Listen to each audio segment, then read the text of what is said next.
दोस्तों, इस चैनल पे मैं फिर से आपका स्वागत करती हूँ। दोस्त बनी सौतन के पहले भाग में हमने देखा कि प्रदीप वंशिका को अपने प्यार का इजहार कर चुका था और तभी वंशिका वहाँ से बिना कुछ बोले कमरे पे चली आई थी।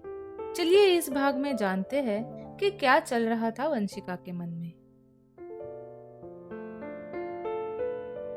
कुछ देर बाद वंशिका रूम से बाहर आती है। तब प्रिया उससे बात करने जाती है और पूछती है कि क्या हुआ वंशिका, तुम ऐसे वहां से बिना कुछ बोले चली क्यों आई? तुम्हें अच्छा नहीं लगा क्या? तब भी वंशिका उसे कोई जवाब नहीं देती, लेकिन प्रिया लगातार उससे पूछती रहती है।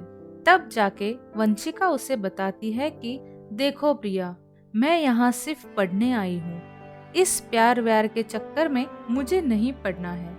मेरे भाई ने मुझे पढ़ाने के लिए बहुत मेहनत की है और मैं ये सब करके उसको निराश नहीं करना चाहती। इसलिए तुम प्रदीप से कह दो कि ये सब ना करे और आज के बाद मुझसे बात भी ना करे। तब प्रिया उसे समझाती है कि प्रदीप तुमसे सच्चा प्यार करता है और वो तुम्हें पढ़ने से मना नहीं कर रहा है। तुम अपनी पढ़ाई अच्छे से करो और जब तुम दोनों भी पूरा पढ़ लोगे तब घर पे बात करके शादी कर लेना। वो एक बहुत ही अच्छा लड़का है और तुम्हारे लिए उसने कितना कुछ किया है। तब वंशिका कहती है, देखो प्रिया, मुझे कुछ नहीं सुनना है। मैं बस इतना कहना चाहती हूँ कि मुझे उससे प्यार नहीं है और वो भी मुझसे दूर रहे। प्रिया कहती है कि तुमने ये बहुत गलत किया वंशिका। अगर तुम्हें उससे प्यार नहीं था तो ये सब बात तुम उसको वहां भी बता सकती थी। वो तुम्हें कोई जबरदस्ती नहीं करता, पर उसका सरप्राइज खराब करके तुमने अच्छा नहीं किया। उसने बहुत समय से वो सब सोचा था। इतना कह के प्रिया रूम में जाके सो जाती है। दूसरे दिन वो दोनों कॉलेज पहुंचते हैं तो प्रदीप गेट पर ही खड़ा उन दोनों का इंतजार कर रहा होता है। उसे दूर से ही देखकर प्रिया इशारा करती है कि तुम अभी चुप रहो, बाद में बात करेंगे। और जैसे ही ब्रेक होता है तो वो प्रिया को अकेला पाके उसे पूछता है। तब प्रिया उसे सब बताती है।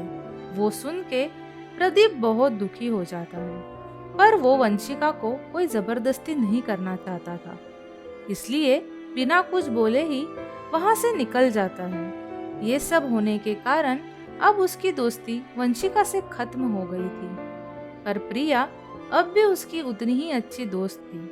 धीरे धीरे प्रिया से उसकी दोस्ती गहरी होती जाती है और देखते ही देखते प्रिया उसे प्यार करने लगती है। पर प्रदीप उसके बारे में ऐसा कुछ नहीं सोच रहा था।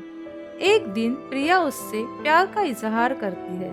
तब वो थोड़ा सोच में पड़ता है, लेकिन वो प्रिया को ना नहीं बोलता। वो उससे इस बारे में बाद में बात करेंगे कह के वहाँ से चला जाता है और शाम को वो प्रिया से मिलता है। तब प्रिया उससे पूछती है, क्या हुआ प्रदीप? अगर मेरी बात का बुरा लगा हो तो आई एम सॉरी, पर मुझसे दोस्ती मत तोड़ना। प्रदीप कहता है, नहीं प्रिया, ऐसी कोई बात नहीं है। मैं बस ये सोच रहा हूँ कि अब ये आखिरी साल रह गया है अपने कॉलेज का। बाद में तो पता नहीं मैं कहाँ जाऊँगा और तुम कहाँ जाओगी। हमारा मिलना भी होगा या नहीं, और ये आखिरी साल है तो हमें पढ़ाई पर ध्यान देना चाहिए और अगर भगवान की इच्छा रही तो आगे जाके हम शादी कर लेंगे, क्योंकि मुझे तुम अच्छी लगती हो। तुम बहुत ही अच्छे इंसान हो, इसलिए मैं तुम्हें तकलीफ नहीं देना चाहता। इसलिए प्लीज मेरी बात मानो। प्रिया बहुत समझदार थी। वो कहती है, बस इतनी सी बात थी तो तुम मुझे पहले ही बता देते।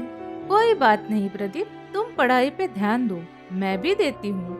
और जैसा तुमने कहा, अगर ऊपर वाले की मर्जी रहेगी तो हम सेटल होने के बाद शादी का सोचते हैं। ऐसे ही करते करते उनकी पढ़ाई खत्म हो जाती है और फिर वो सब एक दूसरे का संपर्क लेके अपने अपने घर चले जाते हैं।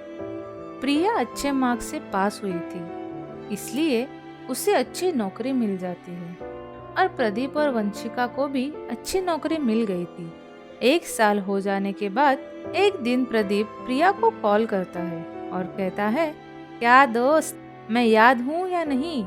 तब प्रिया कहती है, अच्छे दोस्त को भी कभी भूला जाता है भला? बोलो प्रदीप। और वो उसे शादी के लिए पूछता है। प्रिया कहती है, मैं माँ पापा से बात करती हूँ और तुम्हें बताती हूँ। प्रिया अपने माँ पापा से पूछती है तो वो मान जाते हैं और खुश होके प्रिया प्रदीप को बताती है और वो दोनों प्रदीप को प्रिया के माँ पापा से मिलवाने का प्लान करते हैं। एक दिन प्रदीप प्रिया के घर आता है और उसी दिन उसे वंशिका का कॉल आता है। वंशिका उसे कहती है, मुझे माफ कर दो प्रदीप, मैंने उस दिन तुम्हारा अपमान किया था। मैं तुम्हारे प्यार को समझ ही नहीं पाई। क्या तुम आज भी मुझसे उतना ही प्यार करते हो? प्रदीप सोच में पड़ जाता है और बाद में कॉल करूंगा बोल के कॉल कट कर देता है। उसे टेंशन में देख प्रिया पूछती है, क्या हुआ? मेरा घर अच्छा नहीं लगा या हमारे मेहमान नवाजी में कोई कमी? तब वो प्रिया को बताता है कि उसको वंशिका ने कॉल किया था। प्रिया वो सुन के थोड़ी दुखी होती है, पर वो प्रदीप को कहती है, कोई बात नहीं प्रदीप, अगर तुम्हें वंशिका अब भी पसंद है तो तुम उससे शादी कर लो, मेरा टेंशन मत लो। क्या लगता है आपको, वंशिका और प्रिया में प्रदीप किसे चुनेगा? क्या प्रदीप का पुराना प्यार प्रिया का दिल तोड़ देगा या फिर वो प्रिया को अपना के वंशिका से दूर हो जाएगा? जानेंगे हमारी कहानी के अगले भाग में। देखते रहिए हॉरर स्टोरी।